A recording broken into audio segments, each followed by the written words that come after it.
લોકસભામાં ભાજપ સાંસદ અને અભિનેત્રી કંગના રનૌતનો કોંગ્રેસ પર આકરો પ્રહાર. પીએમ મોદીએ ઈવીએમ નહીં, લોકોના દિલ હેક કર્યા છે.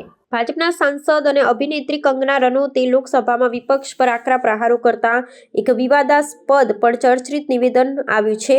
ચૂંટણી સુધારાઓ પરની ચર્ચા દરમિયાન તેમણે કોંગ્રેસના ઈવીએમ હેકિંગના આરોપોને ફગાવી દેતા કહ્યું હતું કે પ્રધાનમંત્રી નરેન્દ્ર મોદીએ ઈવીએમ નહીં પરંતુ દેશની જનતાના દિલ હેક કર્યા છે. કંગનાએ દાવો કર્યો હતો કે વિપક્ષ પોતાની હાર પચાવી શકતું નથી, તેથી તેઓ વારંવાર ઈવીએમ પર દોષનો ટોપલો ઢોળે છે. તેમણે વિપક્ષના વર્તનને આઘાતજનક ગણાવતા ઉમેર્યું હતું કે સંસદમાં વિપક્ષ દ્વારા કરવામાં આવતી હોબાળા અને વિક્ષેપની નીતિ લોકશાહી માટે ચિંતાજનક છે. પોતાના ભાષણમાં કંગનાએ ભૂતકાળના ઉદાહરણો આપી કોંગ્રેસ પર નિશાન સાધ્યું હતું. તેમણે બેલેટ પેપર સિસ્ટમની માંગને ફગાવતા કહ્યું કે કોંગ્રેસ બેલેટ બોક્સ ચોરી કરવા માટે જાણીતી હતી અને હવે તેઓ બંધારણનું અપમાન કરવા માટે ઈવીએમ અથવા બેલેટ પેપરનો ઉપયોગ કરવા માંગે છે. તેમણે પૂર્વ વડાપ્રધાન ઇન્દિરા ગાંધીના કન્વિક્શનનો ઉલ્લેખ કરતા કહ્યું હતું કે તેઓ બેલેટ બોક્સ ચોરતા હતા અને ઇન્દિરા ગાંધી આવી જ રીતે ગેરરીતિઓ માટે દોષિત ઠેરવામાં આવ્યા હતા. કંગનાએ વિપક્ષી નેતાઓ પર પ્રહાર કરતા કહ્યું કે તમારા લોકોનું કોઈ ચારિત્ર્ય નથી. કંગનાના આ નિવેદને રાજકીય ગરમાવો વધારી દીધો છે. તેણે સોનિયા ગાંધી અને પ્રિયંકા ગાંધી વાડ્રા પર પણ વ્યક્તિગત પ્રહારો કર્યા હતા. તેમણે આક્ષેપ કર્યો હતો કે સોનિયા ગાંધીએ ભારતીય નાગરિકતા મેળવ્યા પહેલા ચૂંટણીમાં મતદાન કર્યું અને ગાંધી પરિવાર હંમેશા સત્તાના નશામાં રહ્યો છે. કંગનાએ એમ પણ કહ્યું કે કોંગ્રેસનો ઇતિહાસ ડાઘોથી ભરેલો છે અને તેઓ પોતાના ભૂતકાળથી ભાગી શકે તેમ નથી. ભાજપના અન્ય નેતાઓએ કંગનાના સમર્થનમાં સૂર પુરાવ્યો હતો, જ્યારે વિપક્ષે તેમના નિવેદનને સખત શબ્દોમાં વખોડી કાઢ્યા હતા. ये देखिए, महिलाओं का हमेशा ये अपमान करते हैं, लेकिन हमारे प्रधानमंत्री चाहे बेटी बचाओ बेटी पढ़ाओ हो, महिलाओं को शौचालय देने से लेकर महिलाओं को गैस देने से लेकर महिलाओं को जो है वो छात्रवृत्ति न जाने कितनी ऐसी योजनाएं हैं. कांग्रेस वालों, शायद तुम लोग ये समझ नहीं पा रहे हो, ईवीएम हैक नहीं करते हैं प्रधानमंत्री लोगों के दिलों को हैक करते हैं और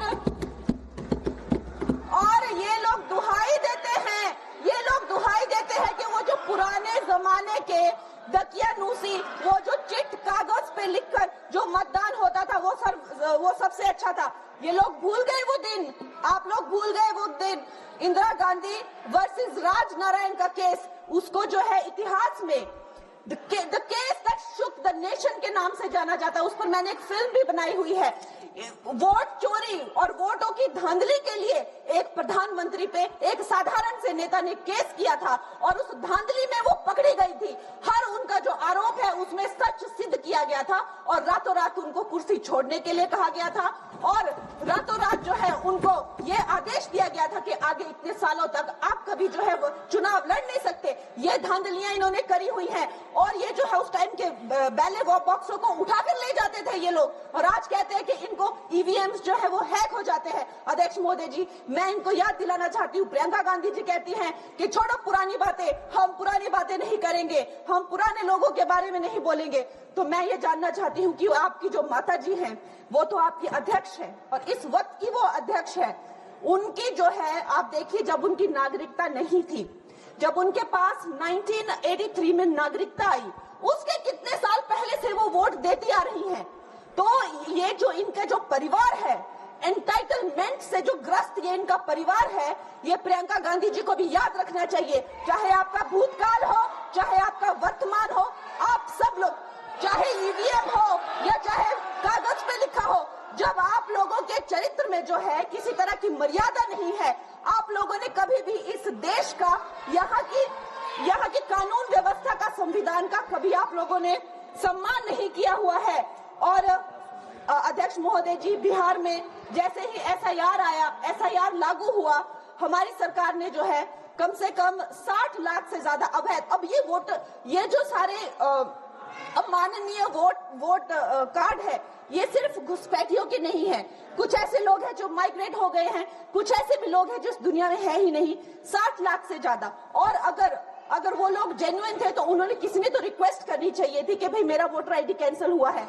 उसके उपरांत जो है 21 नए वोटर आईडी जो है उन्होंने दिए हैं और इस तरह का एक माहौल बना बिहार में कि आज तक की सबसे ज्यादा वोटिंग जो है 67% वोटिंग हुई, नागरिकों में ये उत्साह जगा कि जो है इस तरह की जो क्लेंजिंग प्रोसेस है वो होना चाहिए। मैं एक देशभक्त होने के नाते अध्यक्ष महोदय जी, मैं ये प्रपोज करना चाहती हूँ कि हमारे देश में जो है हमेशा महीने 2 महीने बाद हमारे जो शीर्ष नेतृत्व हो गए, सारे अधिकारी हो गए, हमारे जितने भी रिसोर्सेज हैं, हम लोग उनको हर महीने 2 महीने में इलेक्शंस में जो है पुश कर देते हैं। इससे हमारे देश का बहुत ही भारी नुकसान होता है।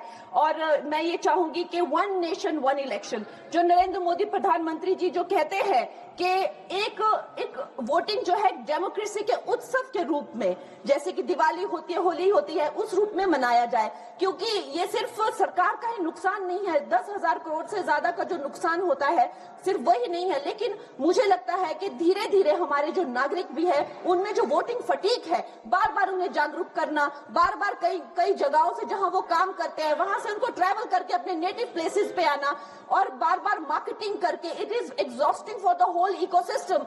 तो मैं ये प्रपोज करना चाहती हूँ कि 1 नेशन 1 इलेक्शन को लाया जाए और ये जो भी हमें जिस तरह की जो असुविधा होती है हर महीने 2 महीने में इलेक्शंस की, उससे जो है हम बच सकते हैं। जय हिंद।